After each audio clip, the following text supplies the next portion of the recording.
Hello, it's 7 o'clock if you're watching this live, and I'm Dale, and over here is, and joining me is, Over here. I'm not over there. I'm well, straight in front of you. See? well, My, that's true. Technically yes, speaking, that's right. That's yes. right. And my name's Mike Jones, by the way, in case Hello, Mike no Jones. one mentioned In that earlier. case, yes, in case you were wondering. So today is Thursday, and it is the day of the week when the longest meeting of county commissioners happens. It's their Mm, admin meeting. yes. And today it's a huge surprise, and we're announcing it here first. The commissioners once again were breaking the law. Who would have thought such a thing was possible?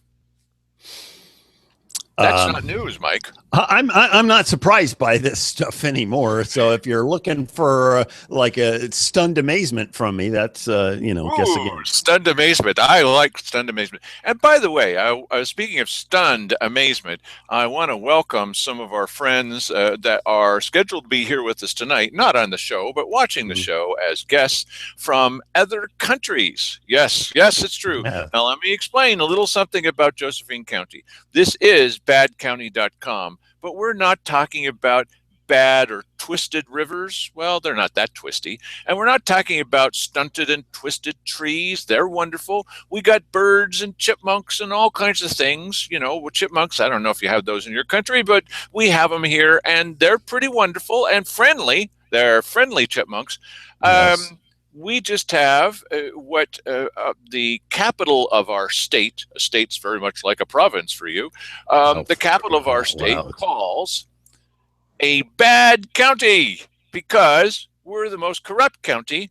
Not corrupt in the general people. What do you think they're talking about? They're talking about our county government. They're not talking about what Fire Mountain Gems? Probably not. They're not talking about Taylor sausages, even though the guy's a little misled or misled, as they say. No, this is it's bad government. And so what we do is we go and we look at them, we videotape them, we laugh about it, and then we put it up for you to see, for you to laugh about. It's a lot of fun. and and many in other countries, I have no idea about how much of this you could get away with in India, but there are many other countries in the world where they would come and grab us and beat us severely before they incarcerated us. Oh, you mean very much like what happened to Gandhi when they were just trying to get salt out of the water? Yeah, well, Remember that? that's a whole different ballgame and a long time ago. They stepped So it's forward, and then hearsay. the British beat them, and then they stepped forward, and the British beat them. We had somewhat of a similar experience here. We were once a colony too, since you brought up India. Yes. Yep. We were once a colony, and then we had. This will be a big surprise for you because our religious leaders in this town are telling us that those people who started this country were something like Satan worshipers. Satan worshipers. Because now, why Well, would I possibly say that? Because they say that if you question authority, that's like a Satan worship. Except, yes. see, as you have learned there, as we know here, we are the authorities. Mike, that's a little bit of a scary idea that we're the authorities. Yeah, only we went at this from a little bit different angle than you did. You guys lined up and allowed them to beat you, and we shot back at them. From behind trees. That's right. And Which we I prefer. targeted the officers first. Yes, I prefer Talk that about method. not By the having way. respect for authority. Target the Yes. officers first. Yes, I like it. And now, when we target the officers first, they somewhat resent it. Yes. Well, we're not referring to anything that's currently going on here, so just calm down. Not targeting, not that kind of targeting. Yes. What we're metaphorically speaking. Yes. They're getting their karma coming to them immediately, just as they deserve.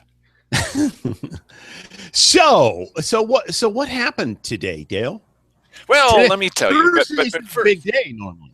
Thursday's a big day normally. So, um, I went down and that part did happen. The admin meeting did happen. What didn't happen today was the budget meeting. Now, you must with this county government, you must, oh, it's very much like a province. At this county government, you must go and look on the internet shortly before the meeting starts, or you never know whether it's been canceled or whatever. You just won't know. Right. And you actually don't care that much because you're not at the meeting. I am.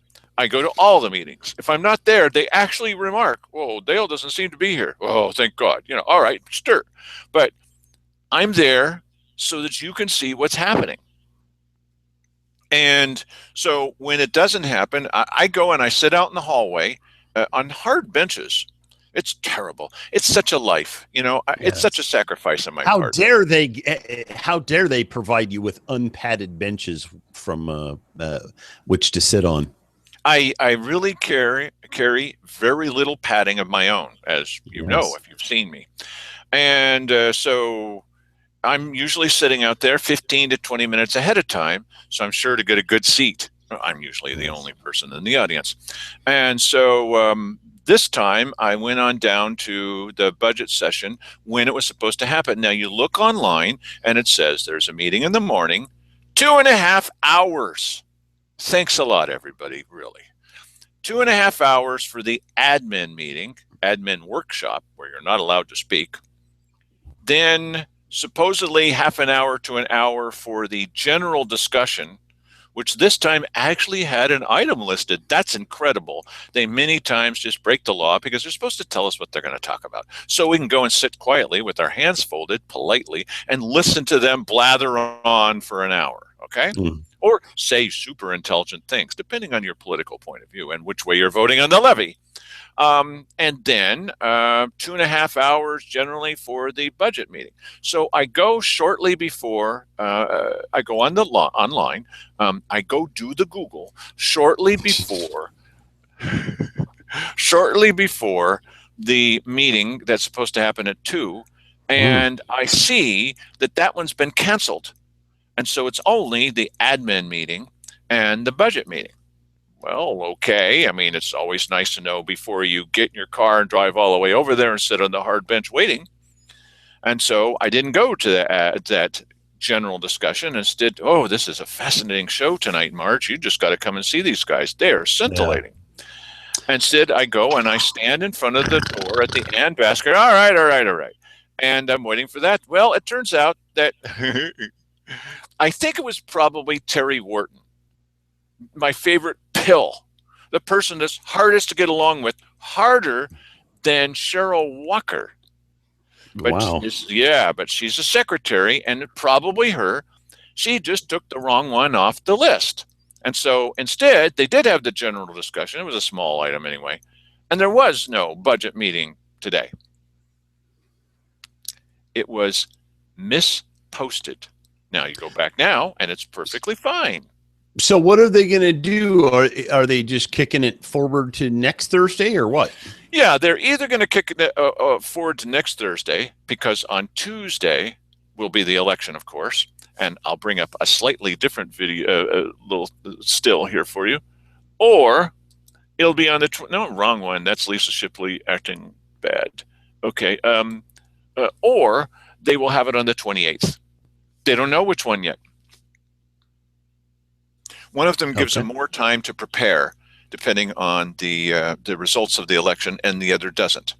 Now, More opportunity to lobby. morons. Okay, right. Yeah. So, just so that you know, this is what we look like for those who were wondering, and we will be at Republican headquarters. Neither of us are Republicans, but we've been welcomed with open arms, right? And open nooses.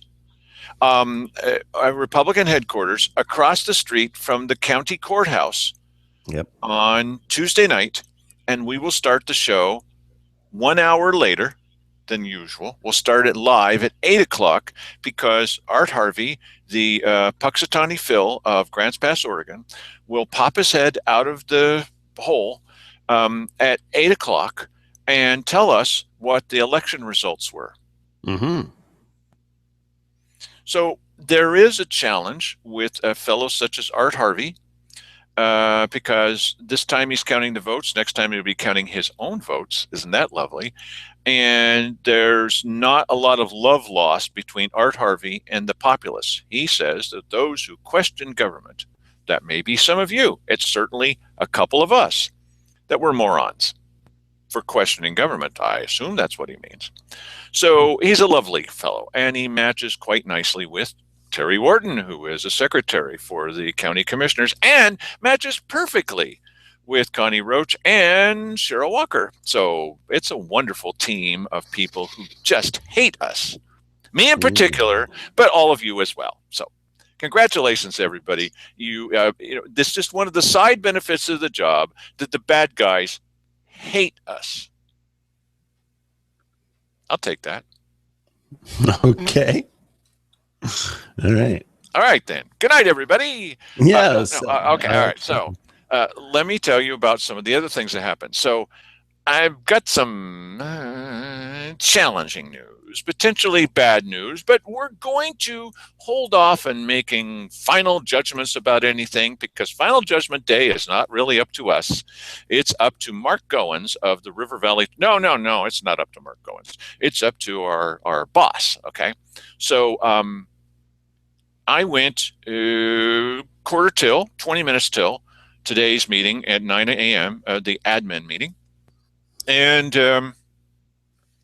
I can hear the commissioners, because by now I can kind of tell what their voices, I can't hear what they're saying, but I can hear them speaking loudly behind the closed door.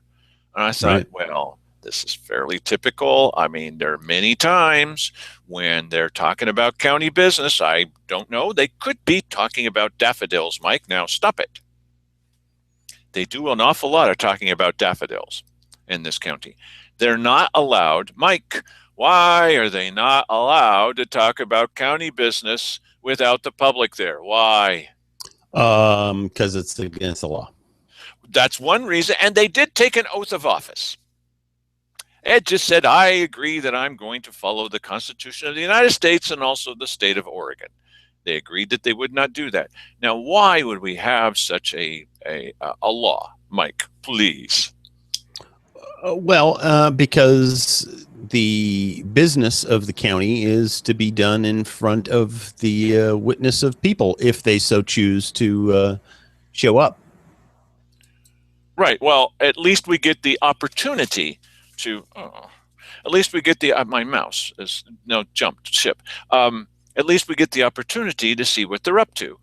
And there's a reason for that. I was just saying this to Wally Hicks the other day. The reason for that is because we've got a long legacy in this county, and we're not the only one with this legacy, of backroom deals. Of, I'll scratch your back, you scratch mine. Of here's a little cash on top of the table because there's nobody there, or whatever, other bad things. And the purpose of the thing is to increase the trust of the people in their elected government. Now, how much trust have you been feeling recently, especially if you watch any of our videos, when you see them blatantly lying and cheating? I mean, I'm not making it, oh, well, they're not really lying. Yeah, they are. They're doing it right in front of you. And we put them up, we put our tape up, and we put up their audio and our audio. I mean, yes, they're just not telling you the truth. So the reason is so that we can keep track of them. Wally pointed out to me the other day, he says, you're critical of government. I said, you know what? Everywhere I go, those people who will talk to me and aren't throwing bricks at me, they say, thank you so much for keeping track of what these characters are doing. You get a similar response, don't you, Mike? I do at times. I've run into people who recognize me and say, keep doing what you're doing. I think that it's fantastic that somebody is going to these meetings and making us aware of it, because I'm thinking in the last year of how many situations we have become aware of that we would know nothing about if it weren't for that. So, and it's hard enough to get people to care at all. But if no one were going and getting this news and then presenting it before us, it would be even more difficult to get people to be non-apathetic about it. And they hate us for this. just another side benefit of the job. So, and we're not doing it for any kind of pay. It's all free. Okay, we're happy to do that because that's our contribution to the community. We're just trying to tell you, and there's always going to be that solid 10 to 15% who believes that government can never do any wrong. I don't have anything generally against government. I've got something against lying government. I got something against cheating government, against government officials that break the law and then say, I know we're breaking the law. I can't believe he really said this 3 times. He said this. I know we're breaking the law and I don't care. I personally just think they should be checked at every turn. And the problem is now because most people don't care, and it's the same 20 or 30 people that show up at a weekly business session every single week, and there's never new people there. On rare occasions, are there anybody but these core few? So they have been able to, over many years, been able to push things in a particular direction to an extent where it's going to take years to push it back in the other way, and it really needs to be done. And if no one is watching it, it'll just become worse and worse and worse until unfortunately, there are a core of politicians in the county that are they are running things for their own benefit. They're not really concerned about what's best for the county. They probably don't even actually know what is best for the county. Well, they know what's best for themselves. Right. And we're standing in their way because they'd be getting away with a lot more if we weren't watching this and sending out email alerts to you. And we're not going to bug you with it all the time, but we will tell you, here's what's happening. You may want to know this. And isn't it amazing? See, Mike's, whoever it is Mike's right. And he says, well, it's just like 20 people. You know what? You know how many people it used to be? It's embarrassing. Wow. Yeah. Many, many times. Just me. And there have been times in the Ann Basker, in the weekly business session, where I was the only member of the general population, the only one in the Ann Basker during the weekly business session. Wow. Except for government officials, and they're all singing the same tune. Right. Talk about going to the church and singing another tune. Yeah, buddy, what's the matter with you? As Simon says, get with the program. We can really get a lot more done if everybody just cooperate. They just couldn't understand it. You can't say that you're media of any kind with 250,000 views and 1,000 videos. You can't say that because you don't act like Jim Moore of the Daily Courier, who takes, we give him the story. He's writing it from a press release.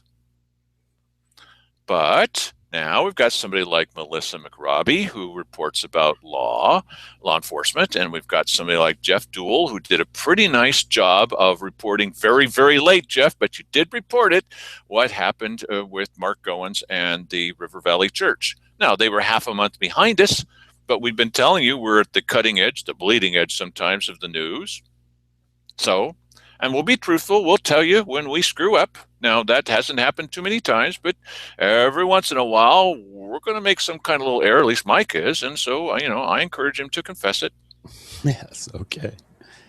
I will. What else? Yeah, I'm getting to it. I'm getting to it. So what has happened in the past, what happened last year, and what happened for the first time in this season, I guess you could call legislative session of the state legislature, is that we've got a couple of new people that are representing us there. One of the people that used to be a state representative is Wally Hicks.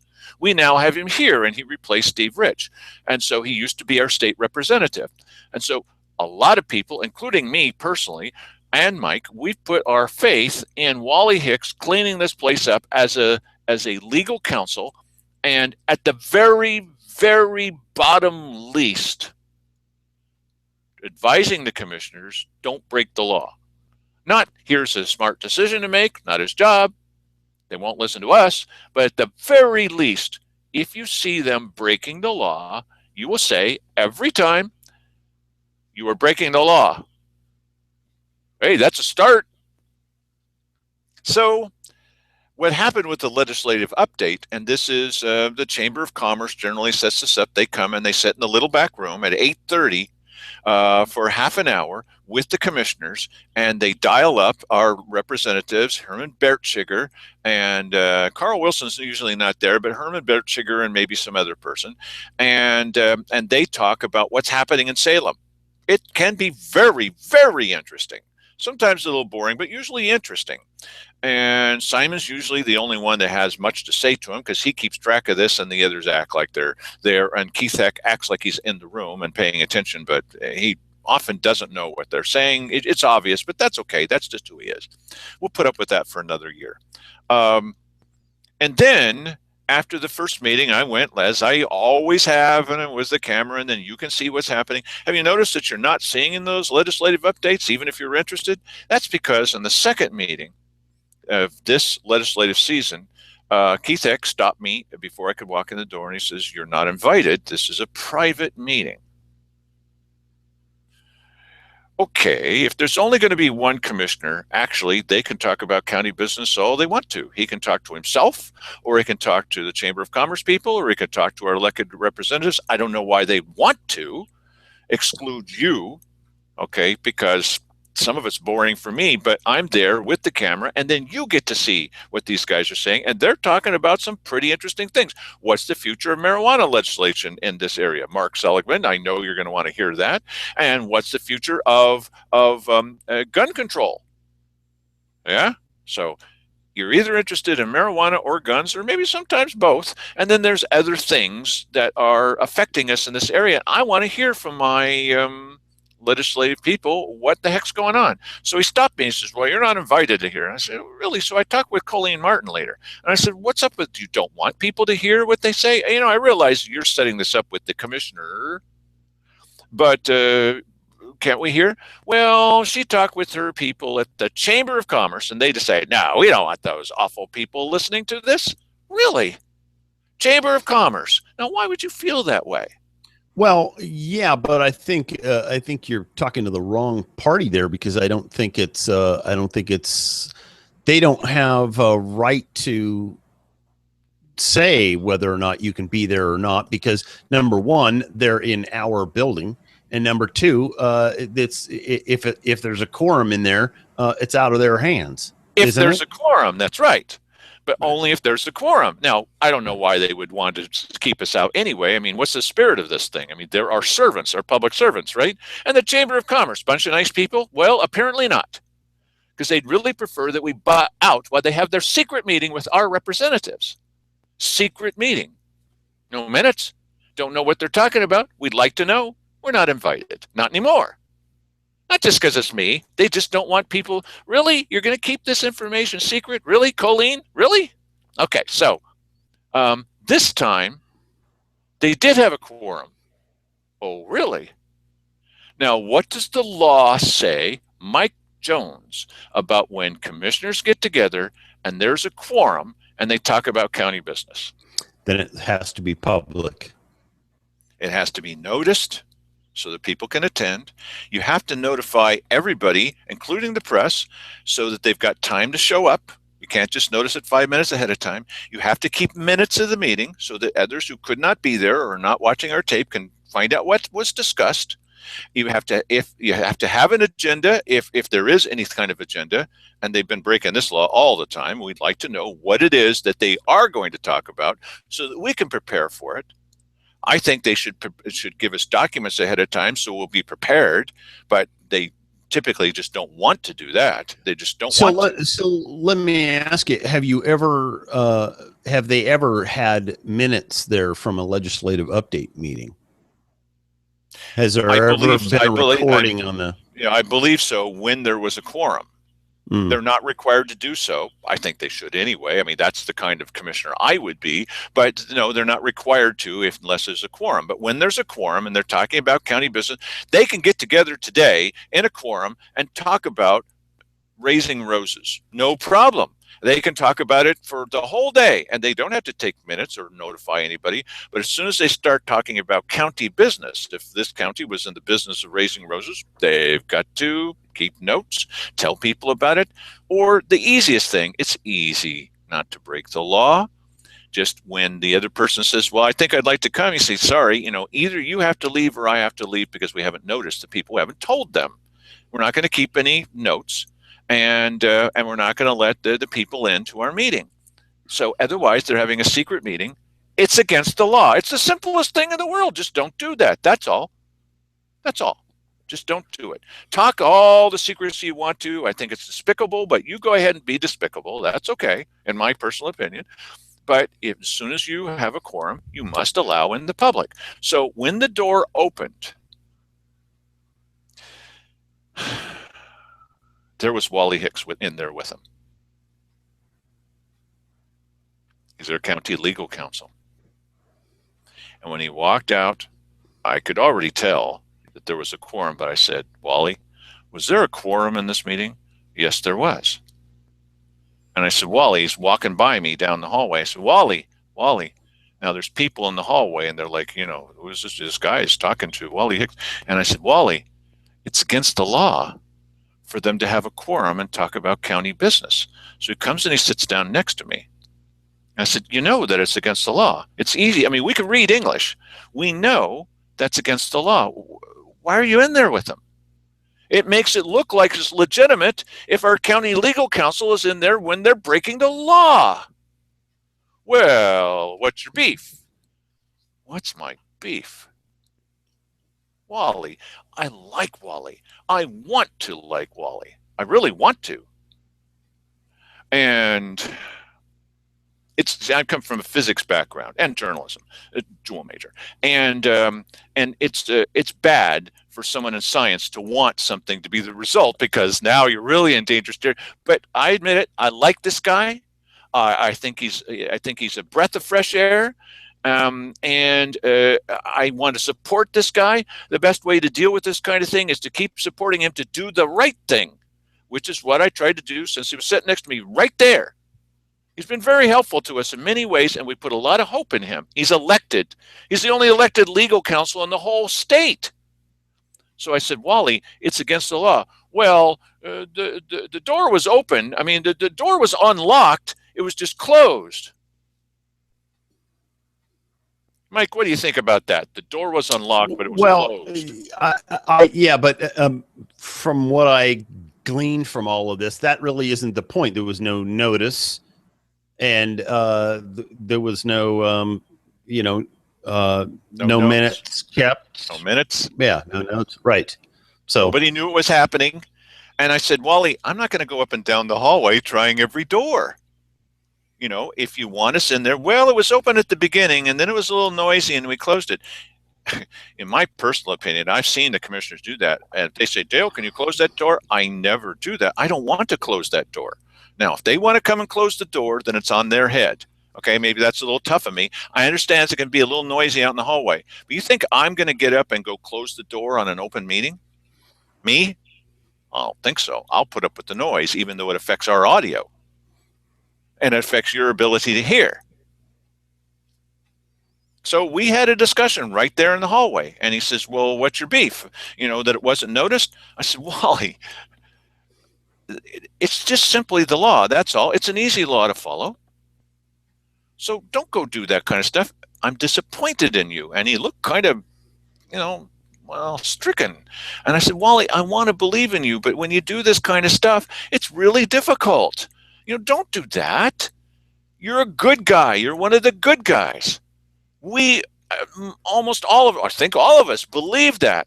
So don't do this kind of thing. Wally, don't. So he came in later when I was in the admin meeting, and he actually brought me a little piece of paper, which I'm reading while they're talking about something else.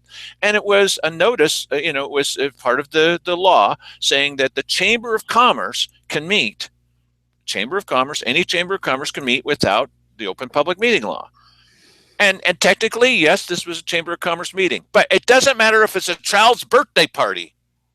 As soon as there's a quorum of commissioners and they start talking about what's hard about this, and they start talking about county business, then it's the Open Public Meeting Law applies. So just don't go.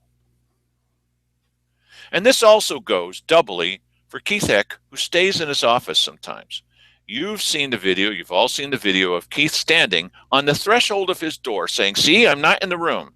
Keith, you're still talking to people in the room. You're on the threshold of your door. So he backs up 5 inches. Now I'm not in the room. I said, can you hear me? Oh, of course he can hear me. He is actually sat at his desk. Oh, sometimes such a lunkhead. He sits at his desk and he's commenting from inside of his office into a meeting.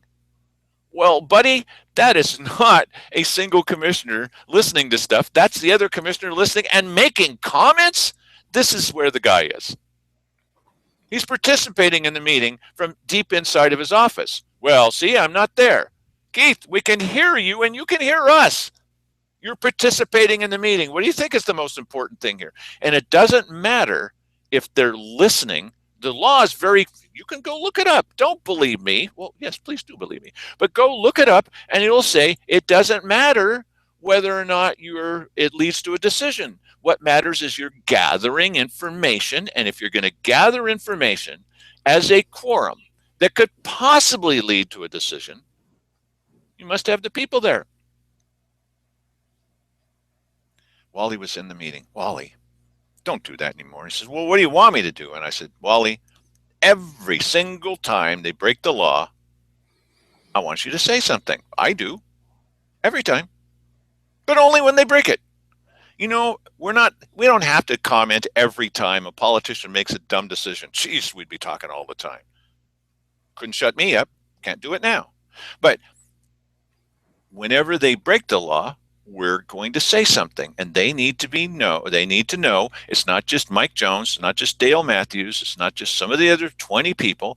It's also Wally Hicks, our elected legal counsel, that although it gets a little tiring to hear it, every time they blatantly break the law, we tell them we're watching you, and that's against the law. Just the most basic thing in the world. Easy to follow. Mike? I got nothing on that. Yeah. Oh, gotta scratch my nose, so now the camera goes back to me. Thank you very much. I can yell and it doesn't come to me, but if I scratch my nose, it's coming to me. Okay, it's automatic camera system. So while they're in the admin meeting, the reason that this is over my shoulder is that the commissioners decide to do it again. They've been advised by the budget officer, and everybody that goes to these meetings knows that as soon as the budget committee starts to meet, as soon as that period of time takes place, it's 3 or 4 meetings, you are not allowed to talk about the budget and any of your ideas about what's supposed to happen while the budget committee has their budget books out there with them. And I don't mean I mean that entire period of time. You're not allowed to do it. And they're given a solemn lecture every year. Don't do that. Now, this is a picture from last year. And what does this say? It says it's illegal. Yep, that's what it says. Because that's what they do whenever they want to. I can't read the writing. There's writing up on top. I can't read that. This part is illegal. And the part at the very top says budget discussion outside session. That's from last year. So they can't say they don't know. And so well, how much harm can it do, Mr. Matthews? After all, we're lofty officials. The harm it can do is and this is not just the smoking gun. This is the shooting gun, okay? They actually said at the end of their long discussion about what they would want in compensation for themselves, in their salaries, in the way they would like to make money and more money, they actually then said to one of the people on the staff, go, as Keith X said, go and lobby the budget committee on this. Lobby the budget committee. Try to get the budget committee to, half of the budget committee is in this room. They are speaking about the budget illegally. I would have gone to Wally with this, but based on the earlier reception I got, I thought, well, he might care, but he's going to say something like, well, what can anybody do? We can tell you about it, and we can tell them this is illegal. They actually tasked one of their minions to go to the budget committee and lobby for the ideas that they came up with at this meeting illegally. Let's direct action based on an illegal meeting. Well, they were keeping notes. I assume, there was some note taker person there. She's a nice person.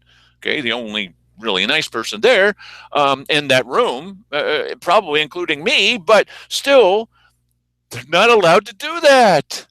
There's a reason. Because you don't take half of the budget committee off to some room and decide among yourselves what you want and then ask somebody to go lobby the budget committee, including themselves, on the same thing.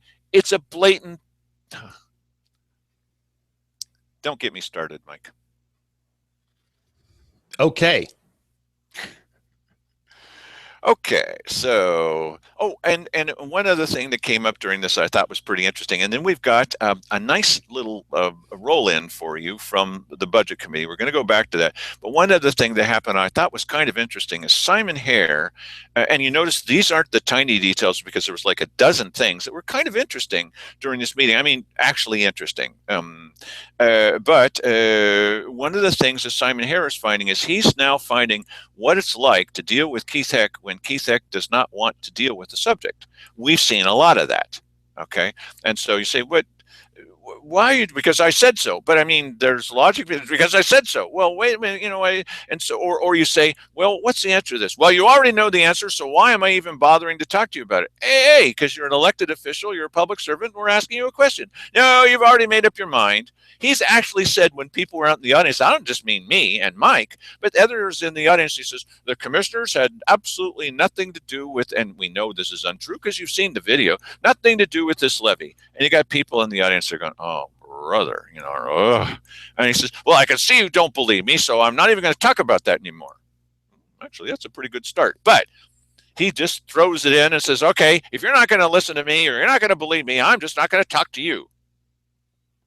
This is an adult. Okay. So this happened again. This is like the third or fourth time. And Simon Hare makes a proposal, and honestly, it doesn't matter what it was. It was kind of an interesting proposal, and it's something that could have been done. Now, it's pretty obvious, and he knows this already, that what's going to, sorry, I'm doing all the talking, Mike. He knows that if he proposes something, the likelihood is that Cheryl Walker is going to propose exactly the opposite. That's just who they are. And then it's Keith that makes the decision. Keith is not ready to make the decision on most of these, or at least he acts like he's not going to. And so Simon has given them both long lectures about his opinion about this thing that he was suggesting that he thinks would be better for the county. And so he's exhausted himself explaining all the tiny details. And what Cheryl did with that is she took all that information. She did some of her own research. Yeah. And she talked with other county employees and officials. Okay.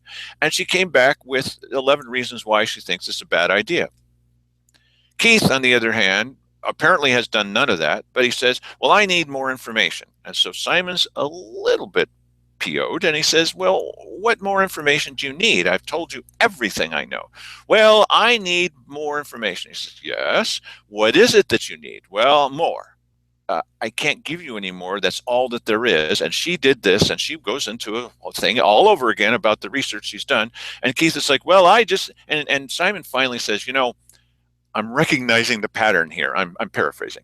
The pattern is you say that you need more information as you need more time. And what you're really saying is it's just not going to happen.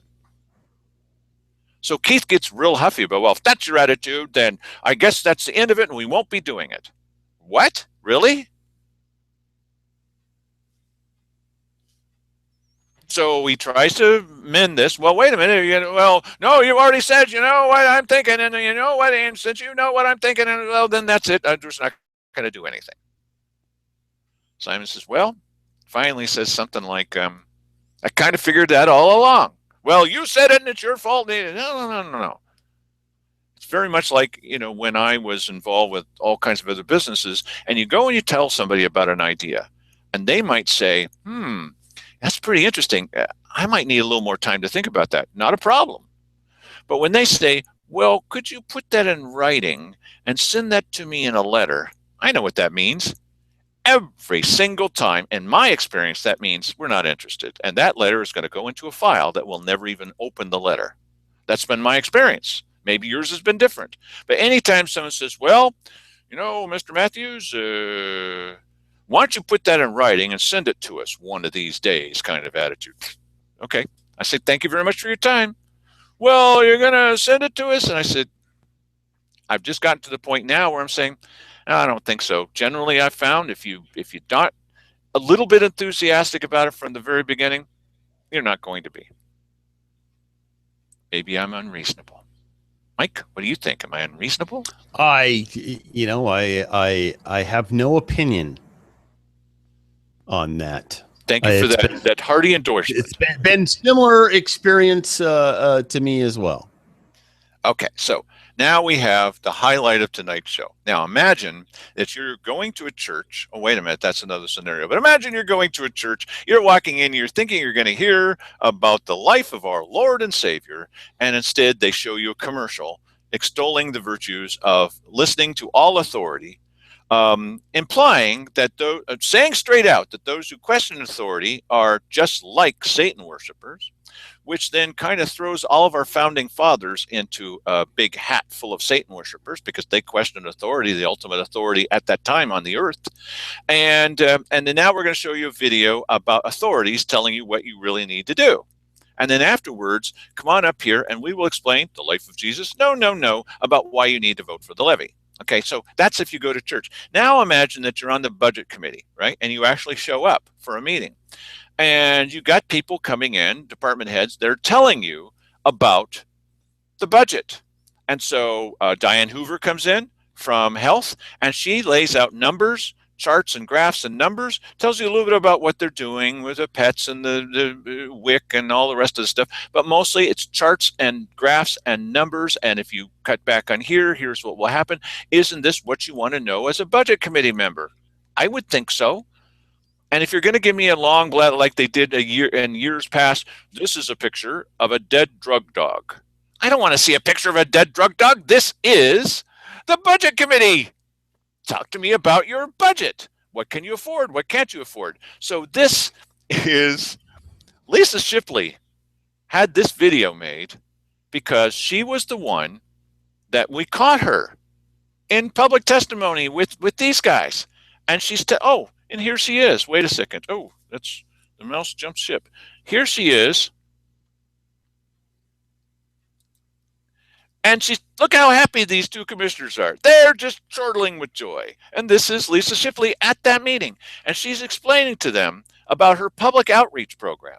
Her public outreach program, you've heard me say this before, included, Mike, would you let me get a word in edgewise here? It included her going to old folks' homes, or whatever you want to call them, retirement communities, and explaining to those folks there that if they didn't vote for a previous levy, same thing, that maybe their veterans benefits would be in danger. What?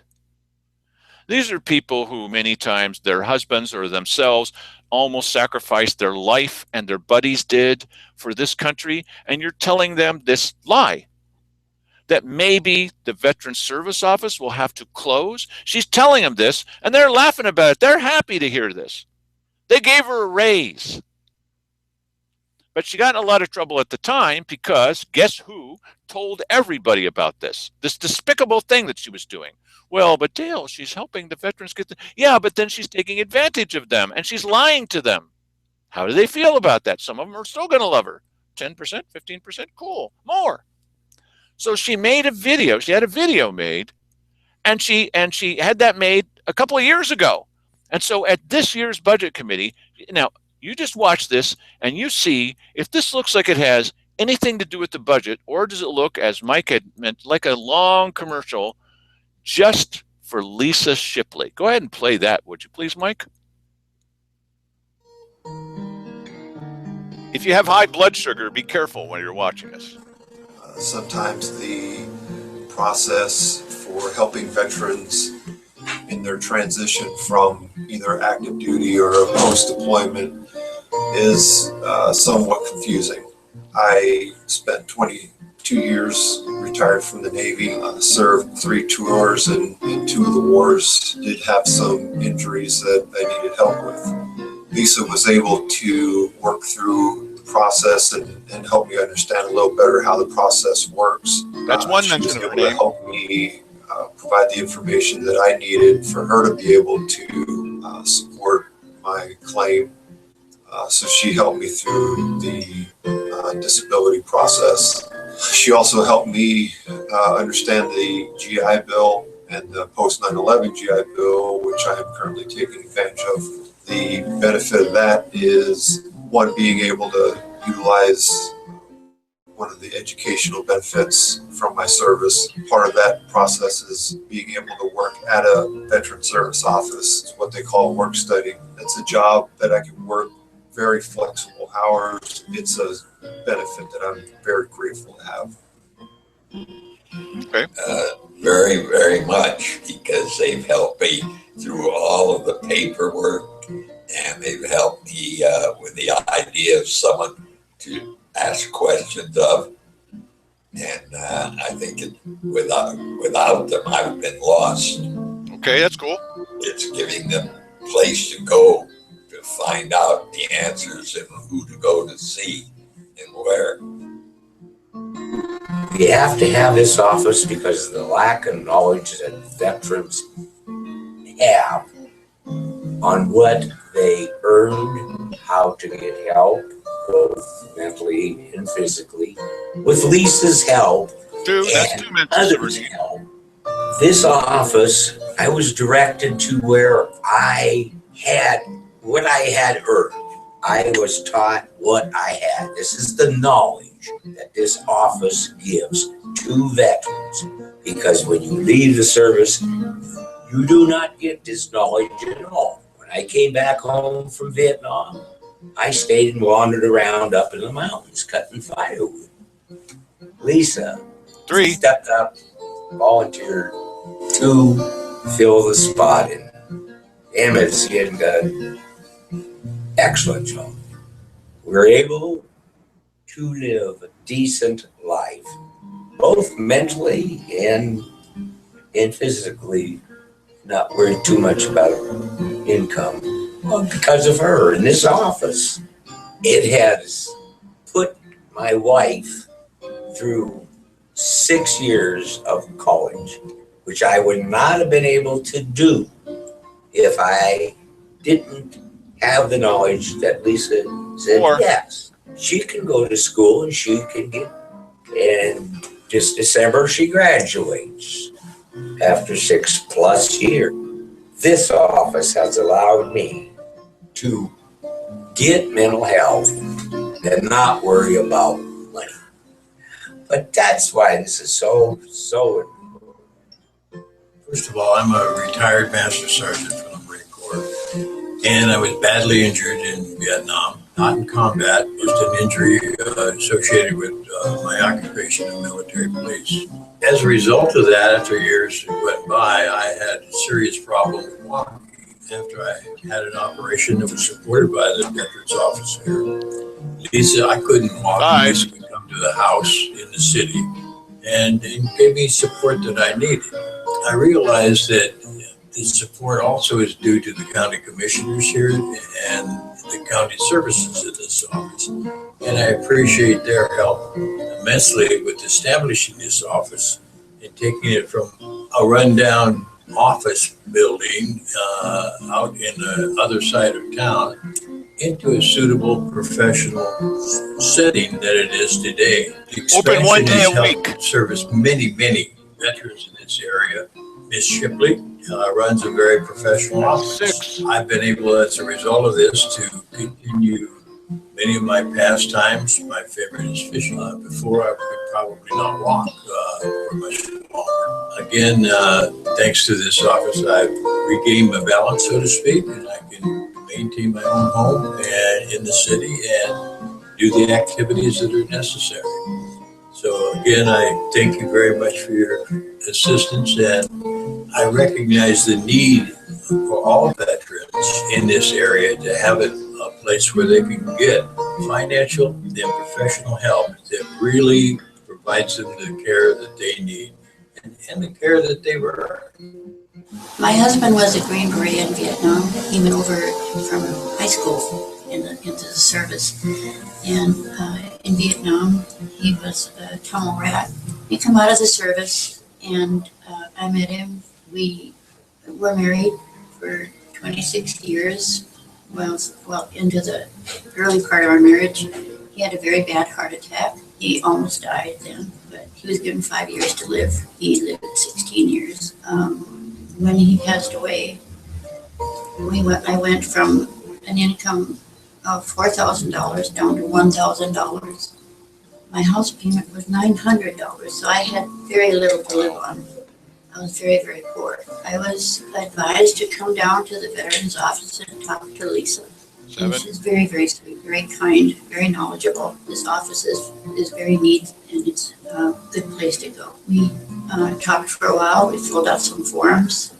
We sent them in, and they went back, found out that Al had not been getting the amount of disability he was entitled to. He was supposed to have gotten 100% disability because of his heart condition and being in Vietnam. So they went all the way back to when Al was first hurt and first had a bad heart condition. All those years that he did not get 100% disability, they gave me his disability for all those years after he had passed away.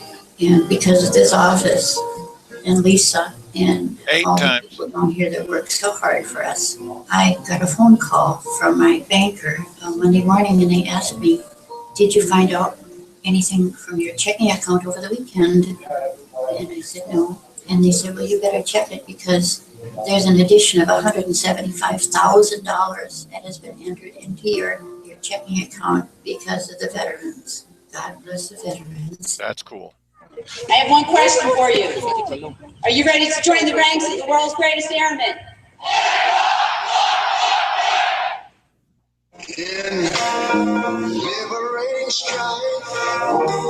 Mike, can you turn it down a little bit? Who more than self? Hey, Mike, can you turn it down a little bit? Already turned it down a lot. Wow. Yeah, this is blaring.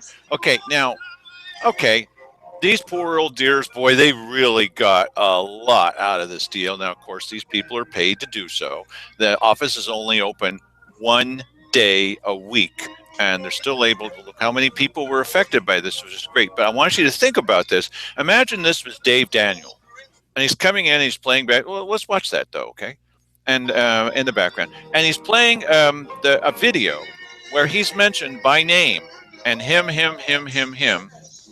8 times, and he's great, and his office is great, and he's doing a great job, and thank you to him. And he's mentioned 8 times in a budget committee meeting.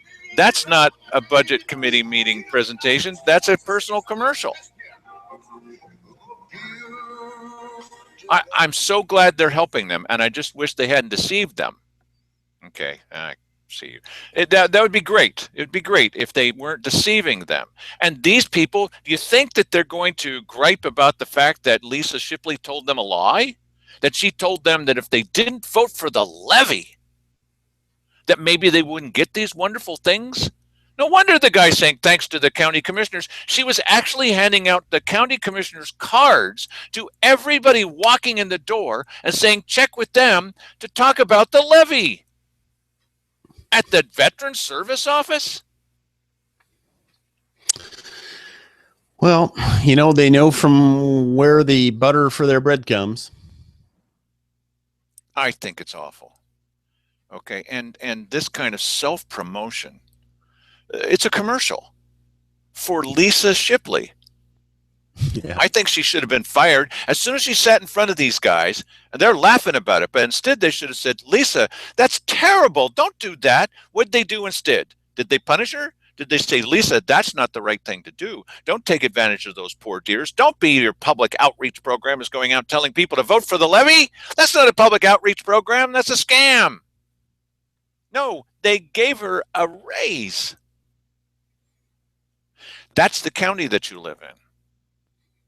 So those of you who are oath keepers, veterans, and you know that you deserve things from this country, just want you to think about this. It's very, very nice to have a vibrant veterans office, because she made a presentation to the commissioners today about what she's doing. And it was about what other organizations are doing. And she's compiling that, oh, and this group's doing that, and that's group, well, not the other groups. It's like So Ready giving you a presentation and taking advantage, taking credit for everybody else's work. Well, many projects are happening in this community that are great. Yeah, is it a So Ready project? Well, no, not really, but we've got to tell you about it. They tried to do that to the guys out at the airport who were out there. Those wonderful guys from the Smoke Jumpers Museum are doing all that work on their own. And then So Ready, oh, remember how we were here from the beginning? Nobody could remember how they were there from the beginning. And they finally went away because they weren't taking credit for any of that work that those guys were doing. And the commissioners said, well, we're so proud of the fact that this is happening in our county, despite you, yes. So this is my personal opinion. I think this is despicable. She should have been fired immediately for doing this thing. Thank you very much for keeping track of those veterans. Thanks for keeping your office open one day a week. That's wonderful. But you lied to them. And as they say in the military academies, I will not lie, cheat, or steal, nor tolerate those who do.